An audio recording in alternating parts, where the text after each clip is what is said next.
여성 모델이자 배우인 에밀리 라타이코프스키의 자서전이 있습니다. 마이 보디라는 나의 육체, 그런 책이 있는데 라타이코프스키는 미국 스포츠 일러스트 또 수영복 모델 출신입니다.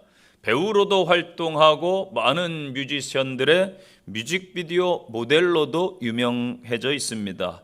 또 유명한 잡지인 패션 잡지인 보그와 엘르, 바자르 등 유명 매거진의 표지 역할을 하기도 했습니다.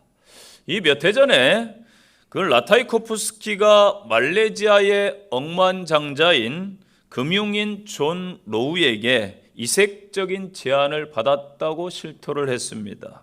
그것은 슈퍼볼 경기에 함께 동행만 해주면은 25,000달러를 준다는 내용이었습니다. 존 로우는 호화로운 요트와 또한 속이 들여다보이는 사치스러운 그랜드 피아노 등 부를 과시하기로 유명한 인물이었습니다. 라타이코프스키는 가보니 스탠드가 아니라 독립된 공간이었다라고 말하고 있습니다. 또 스포츠 일러스트레이트 최근 수영복 모델 또한 빅토리아 시크릿 엔젤로 활동하는 유명한 모델 등이 같이 또 있었다라고 밝히고 있습니다. 또한 경기장으로 가는 도중에 이 경찰차와 또 오토바이에 호송을 받았다라고 고백을 했습니다.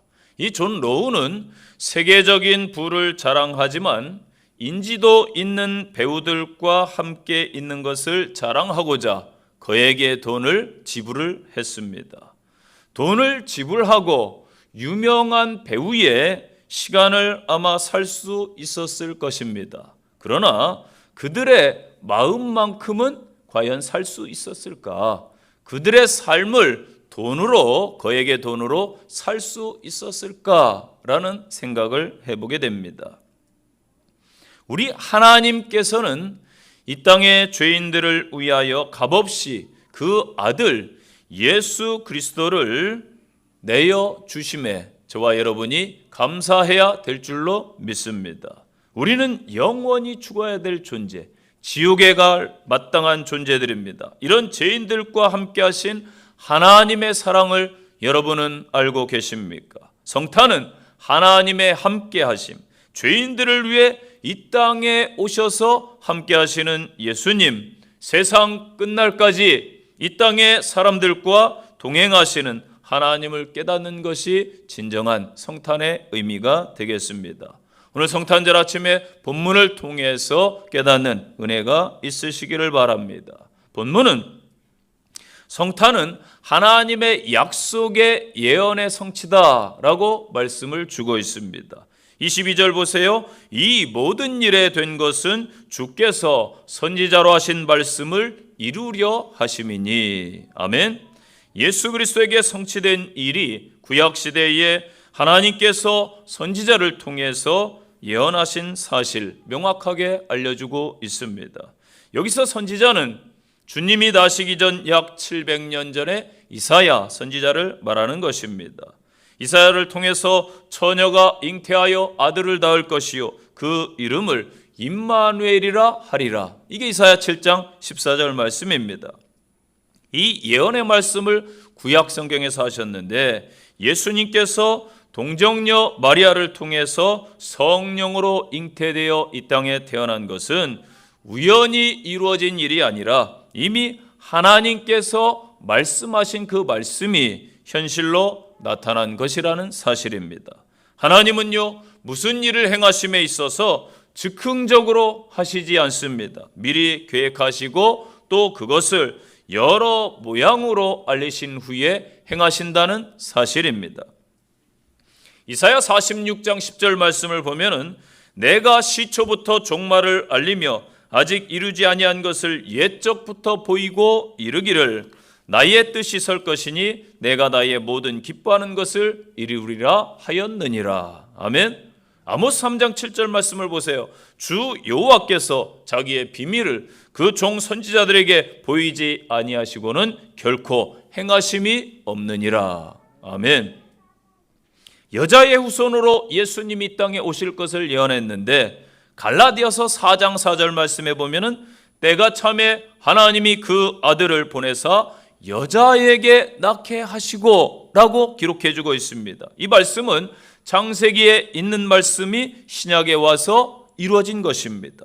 또한 처녀의 몸에서 예수님께서 탄생할 것을 이미 이사야 선지자에게 계시하셨는데 마태복음 1장 4절에 응답을 주셨습니다. 보라, 처녀가 잉태하여 아들을 낳으리니 이름을 임마누엘이라 하리라. 아멘. 예수님께서 탄생할 장소도 성경에 말씀해 주셨는데 베들레헴에서 탄생할 것을 미가서 5장 2절에서 예언을 했습니다. 그런데 이 말씀이 요한복음 7장 42절 성경 말씀대로 베들레헴 땅에 오셨습니다.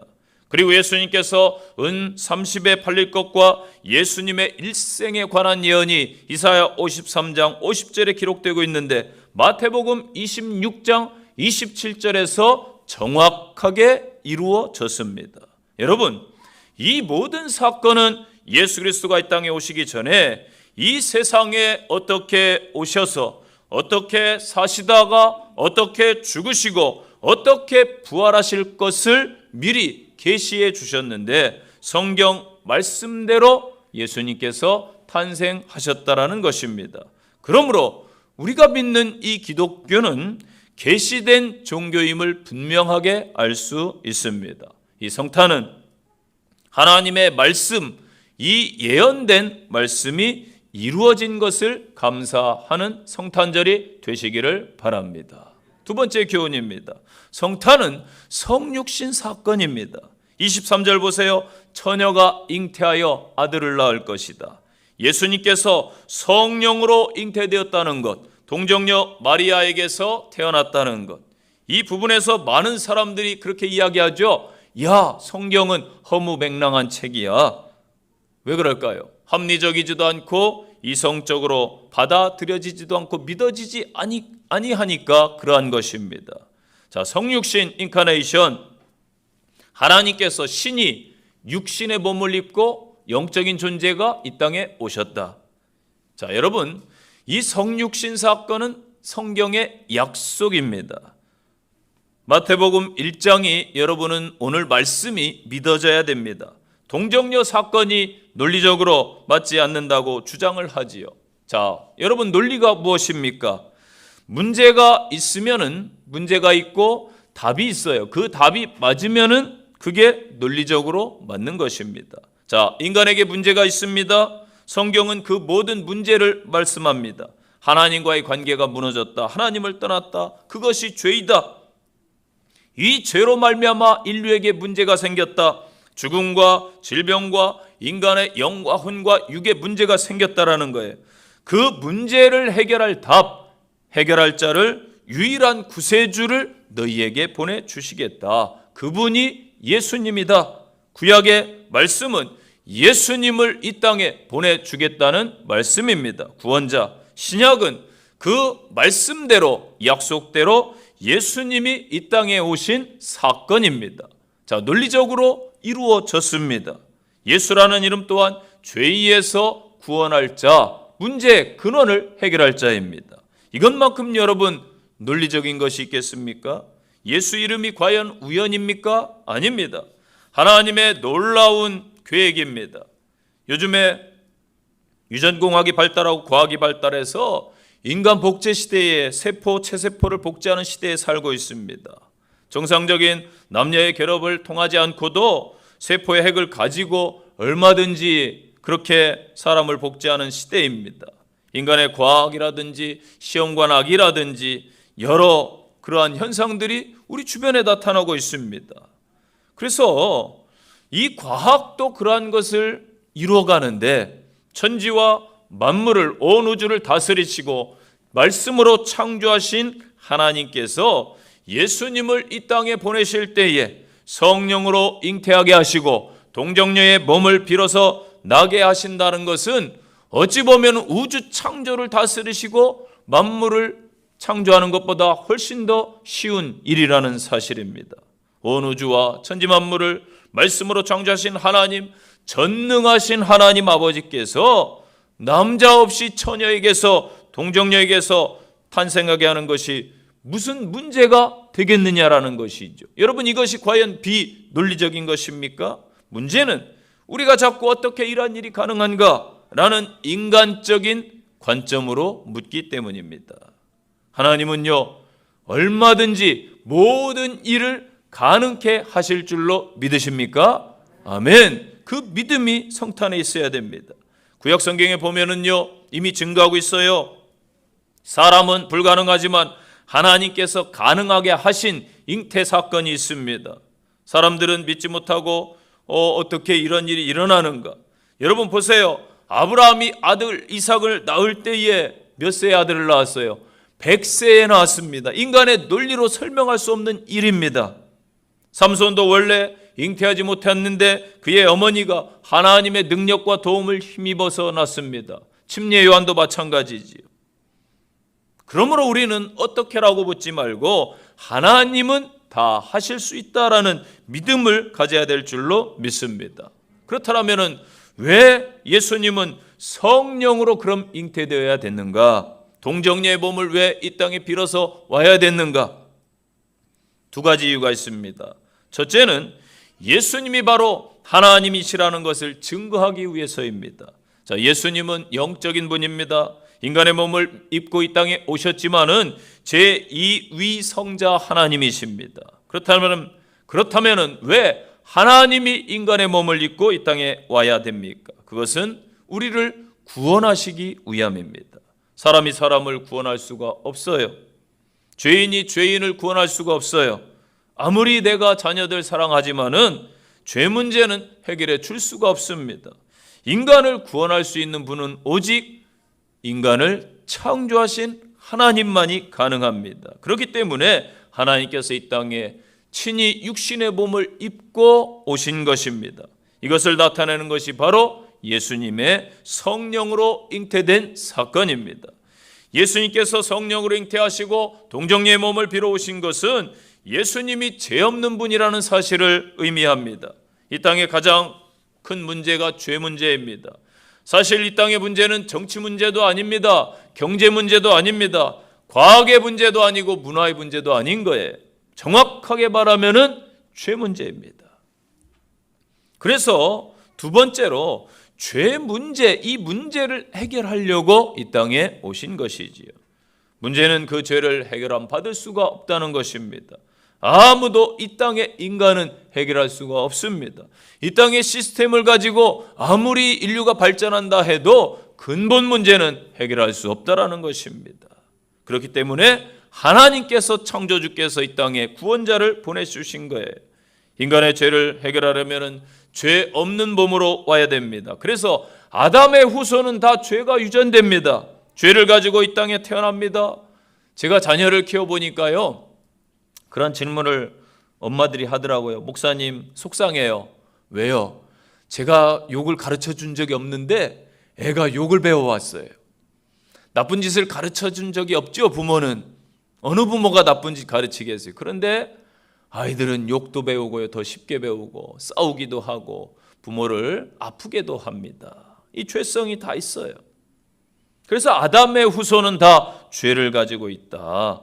죄의 몸으로 어떻게 같은 죄인을 구원할 수 있겠습니까? 그래서 여자의 후손으로 온 거예요. 동정녀의 몸을 빌어서 베드로전서 2장 22절 보니까 예수님은 죄를 범치 아니하시고 그 입에 괴사도 없으시고 욕을 받으시되 대신 욕하지 아니하시고 고난을 받으시되 위협하지 아니하시는 분이시다.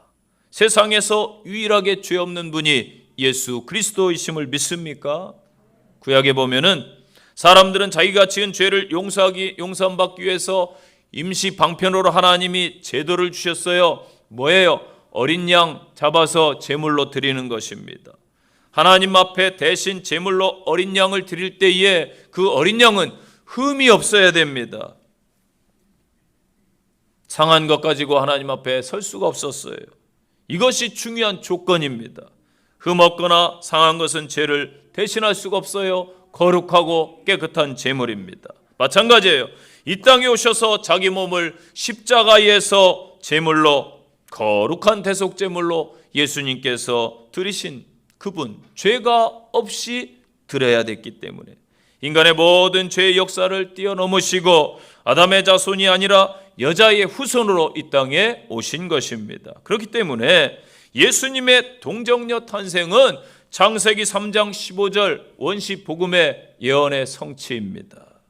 마귀의 유혹을 받아 죄를 범한 인간이 하나님의 심판을 받게 되었을 때에 하나님은 처음부터 그렇게 약속하셨어요. 내가 너로 여자의 후손과 원수가 되게 하고 너희의 후손도 여자의 후손과 원수가 되게 하리니 여자의 후손은 내 머리를 상하게 할 것이요 너는 그의 발꿈치를 상하게 할 것임이라. 아멘. 여기서 여자의 후손은 마귀를 말하는 것이고 여자의 후손은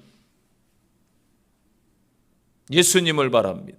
여자의 후손은 예수님을 말하고 육체의 후손은 마귀를 말하지. 그래서 여자의 후손으로 이 땅에 오신 예수님이 십자가와 부활로 마귀의 권세를 다 무너뜨린 줄로 믿으시기 바랍니다. 그래서 이 땅에 오신 거예요. 세 번째 교훈, 성탄은 구원자 예수님을 우리에게 알려주고 있습니다. 21절을 보세요. 아들을 낳으리니 이름을 예수라 하라. 이는 그가 자기 백성을 저희 죄에서 구원할 자이심이라. 아멘.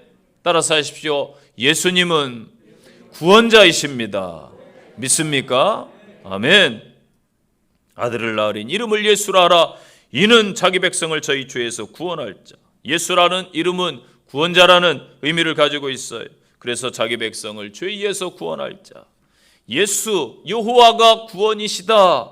이런 의미입니다. 그래서 히브리어로는 여호수아 혹은 예수아 그렇게 발음되는데 신약시대 이 국제 공용어인 헬라어로 음역해 놓아서 예수가 된 것입니다.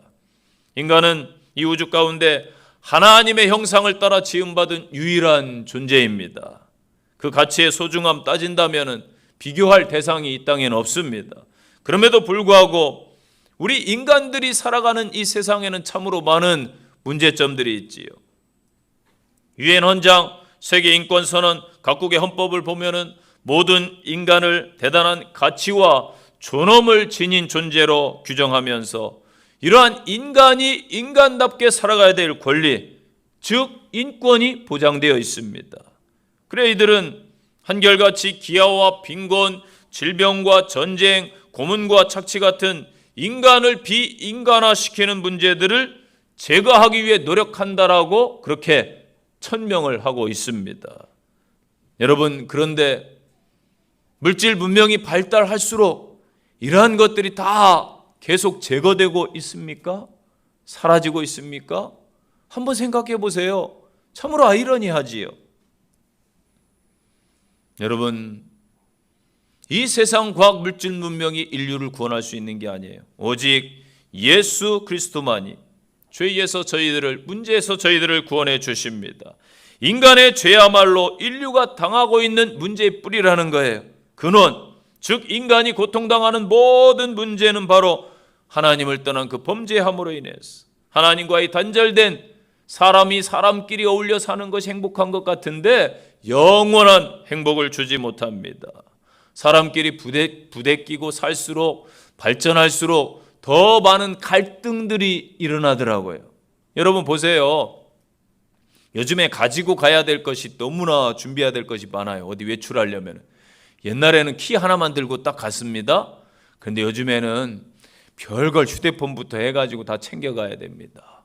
저는요 가끔 혼나요. 왜냐하면 비밀번호를 까먹어가지고 잊어버려가지고. 외워야 될 비밀번호는 단순해져야 되는데 더 많아졌어요. 이게 무엇을 말해요?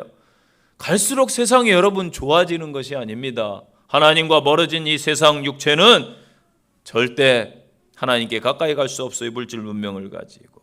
그래서 이 땅에 예수님이 해결자로 오신 것입니다. 참된 구원. 베드로전서 2장 24절 보세요. 친히 나무에 달려 그 몸으로 우리 죄를 담당하셨으니 이는 우리로 죄에 대하여 죽고 의에 대하여 살게 하려 하심이라. 아멘. 인생을 불행하게 하고 실패하게 하고 빈곤을 주고 어려움을 주는 것은 이 땅의 악한 영 마귀의 역사입니다. 마귀는 우리에게서 좋은 것을 계속 달콤하게 주는 것 같은데 결국은 다 빼앗아 가는 거예요. 분별해야 됩니다. 그래서 이 땅에 아픔을 주고 있습니다. 할 수만 있으면 미혹해서 많은 이 세상을 무너뜨리려 하고 있습니다. 그래서 예수님께서 말씀의 경고를 하셨죠. 근신하라, 깨어라. 너희 대적 마귀가 우는 사자같이 두루다니며 삼킬 자를 찾나니 너희는 믿음을 굳게 해라. 그를 대적해라. 아멘. 하나님은 이 땅에 모든 문제를 해결하기 위해서 예수님을 구원자로 보내셨습니다. 예수님 뭐라고 선포하셨어요? 수고하고 무거운 짐진 자들아 다 내게로 오라. 내가 너희를 쉬게 하리라. 아멘. 우리에게 있는 무거운 짐을 대신 져주기 위해 이 땅에 오신 예수님을 이 성탄에 환영하시기 바랍니다. 죄의 고통에서, 삶의 고난에서, 괴로운 질병에서, 유형 무형의 모든 짐을 대신 져주시는 주님을 환영하시고 찬양하시기를 바랍니다. 마지막 교훈이에요. 성탄은 임마누엘을 우리에게 알려주는 거예요. 잘 아시는 대로 23절 보세요. 그 이름은 임마누엘이라. 임마누엘이 뭐예요? 하나님이 우리와 함께 하신다. 하나님께서 이 땅에 보내실 메시아의 이름, 자기 백성을 죄에서 구원할 자 예수라는 이름과 또 한 가지 이름, 하나님이 우리와 함께 하신다. 곧 임마누엘의 이름입니다. 하나님과 인간 사이를 갈라놓은 장벽, 죄를 제거하기 위해 예수님이 이 땅에 오셨는데, 사실 불편한 곳에 가면은 잘 산다는 사람들이 힘들어요. 그렇지 않습니까? 이 죄 많은 이 세상에서 예수님이 33년을 거하셨는데 가만히 생각해 보세요. 얼마나 불편하고 힘드셨을까? 저는 성탄 때마다 이러한 것을 한번 생각해 봅니다. 그런데 주님은 기뻐하시면서 죄인들과 함께 어울리셨고, 연약한 자들의 친구가 되어주셨고, 질병은 가진 자들을 고쳐주셨고, 죽은 자를 살리셨고, 문제를 해결해 주신 줄로 믿으시기 바랍니다. 왜? 우리와 함께 하셔서 동거동락하신 그 주님의 사랑을 감사하시기를 바랍니다. 흔히 성도들에게 소망이 무엇이냐 물으면은 빨리 천국 가고 싶어요. 아멘? 별로 천국 가고 싶지 않으신 모양입니다. 예, 천국 가고 싶어요. 우리 드림부, 사랑부 아이들이 더 믿음이 좋은 것 같습니다. 제가 어제 김하자 권사님 그렇게 돌아가셨다는 소식을 듣고 김원수 장로님하고 부랴부랴 장로님 마침 교회 일하러 오셔서 갔어요. 가서 이제 수습을 하고 가족들에게 그런 이야기를 제가 했습니다. 권사님은 내가 분명히 말하는데 천국 가셨어. 그러니까 너무 슬퍼하지 말고 담담하게 당당하게 뒷수습을 하자. 그러면서 이제 기도를 해드리고 이렇게 수습을 하고 장례식장 갔다가 이렇게 하고 왔어요. 여러분, 저는 죽음 앞에서 물론 안타깝습니다. 슬프지요. 갑자기 연달아서 그렇게 참 안타까운 일이지만은 그래도 우리는 천국의 소망을 갖고 있습니다. 믿습니까? 예. 그래서 서로 천국 가겠다고 막 싸워야 되는 게 성도의 정상의 모습이에요. 그런데 이 땅의 성도들이 과연 그러할까라는 생각을 가끔씩은 해볼 때도 있습니다. 많은 성도들에게 소망이 무엇입니까? 하나님과 함께 천국에서 사는 것입니다 라고 많은 성도들이 대답할 거예요. 왜? 하나님이 계신 곳이 행복한 곳이기 때문에. 여러분, 천국에 하나님이 계신 것이 아니라 하나님이 저와 여러분과 함께 하시기 때문에 그곳이 천국인 줄로 믿으시기를 바랍니다. 이게 임마누엘이에요. 히브리서 13장 5절 보세요. 그가 친히 말씀하시기를 내가 과연 너희를 버리지 아니하고 과연 너희를 떠나지 아니하리라 하셨느니라. 아멘. 주님은 승천하시면서도 이 땅에 약속을 주셨어요. 성령님이 너희와 함께 하실 것이다. 세상 끝날까지 내가 너희와 함께 있을 것이다. 임마누엘의 하나님. 여러분, 연인도 때로는 헤어질 때 있고 떠날 때 있고요. 결혼해서 한평생 같이 살지만 먼저 떠나야 될 안타까운 상황이 이럴 때도 있습니다. 물론 만나게 되겠지만요. 많은 사람들이 떠나고 헤어지고 반복해서 그게 아마 인류의 역사가 아닐까 생각하는데, 우리 주님은 저와 여러분이 예수님을 영접한 이후로 한 번도 떠나지 아니하신 줄로 믿으시기 바랍니다. 하나님이 우리와 함께 하시다는 것, 이게 복음이요, 이게 능력입니다. 예수님이 우리와 함께 하신다, 이것보다 여러분 더 큰 기쁜 소식이 어디 있겠습니까? 오늘 우리와 함께 하십니다. 그의 이름을 부르는 자, 그의 앞에 나와 경배하기를 즐거워하는 자, 그 말씀에 순종해서 살기로 결단하는 그 믿음의 사람들의 삶에 우리 주님이 영원토록 함께 하실 줄로 믿으시기를 바랍니다. 마태복음이 끝나는 28장에서 너희는 가서 모든 족속으로 제자를 삼아 아버지와 아들과 성령의 이름으로 침례를 베풀고 내가 너희에게 분반 모든 것을 가르쳐 지키게 하라. 볼지어다 내가 세상 끝날까지 너희와 항상 함께 있으리라 하시니라. 아멘. 하나님께서 우리와 함께 하신다는 구체적인 증거로 그 독생자 예수님을 보내주신 것입니다. 즉 예수님은 오늘 우리와 함께 하시는 하나님의 현현입니다. 이것이 기독교의 신비예요. 모든 세상의 종교들은 인간이 신을 추구하고 따라갑니다. 그래서 언제든지 인간 편에서 신을 만들어내는 거예요. 이게 종교라는 거예요. 그러나 기독교는 하나님이 우리와 함께 하시려고 비천한 이 땅에 내려오신 것입니다. 하나님이 친히 우리에게 임하신 것, 우리와 함께 하시기 위해 우리와 같은 육체를 입으신 것, 이것이 기독교의 신비입니다. 이 거룩한 성탄절에 임마누엘의 하나님을 찬양하시기를 바랍니다. 결론의 말씀입니다.